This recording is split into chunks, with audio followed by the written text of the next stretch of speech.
বন্ধুত্ব কখনো মরে না। বকুল গ্রামের সবাই ঘুমিয়ে। হঠাৎ দরজায় ঠক ঠক।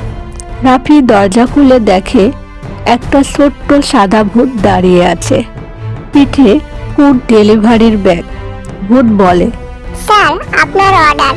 রাফি হতবাক। আমি তো অর্ডার করিনি।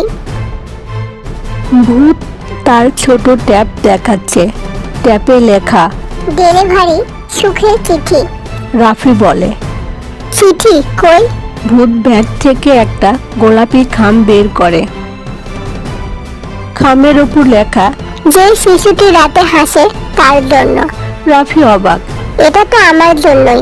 চিঠি খুলে দেখে একটা অচেনা হাতের লেখা, একদিন তুমি আমার জীবন বাঁচিয়েছিলে, আজ আমি তোমার হাসি ফিরিয়ে দিতে চাই। রাফি ফিসফিস করে, আমি কাকে বাঁচালাম? ডেলিভারি ভূত কাঁদতে কাঁদতে বলে, আমি বকুল, তোমার ছোটবেলার বন্ধু। তুমি আমাকে একদিন কাদায় ডুবে যাওয়া থেকে বাঁচিয়েছিলে, কিন্তু আমি পরে অসুস্থ হয়ে এই রূপে আছি। রাফির চোখ ভিজে যায়। বকুল ভূত ব্যাগ থেকে একটা জল ঝলে বল বের করে। বকুল বলে, এটা সুখের আলো। তোমার মন অনেক দিন ধরে অন্ধকার, আমি তোমাকে হাসি ফেরত দিতে এসেছি।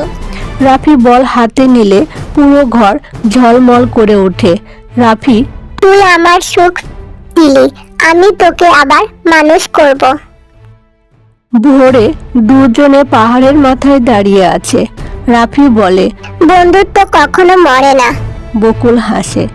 যতদিন তুই হাসিস ততদিন আমি বেঁচে আছি। ধীরে ধীরে আলো মিলিয়ে যায়, দূরে সূর্য ওঠে।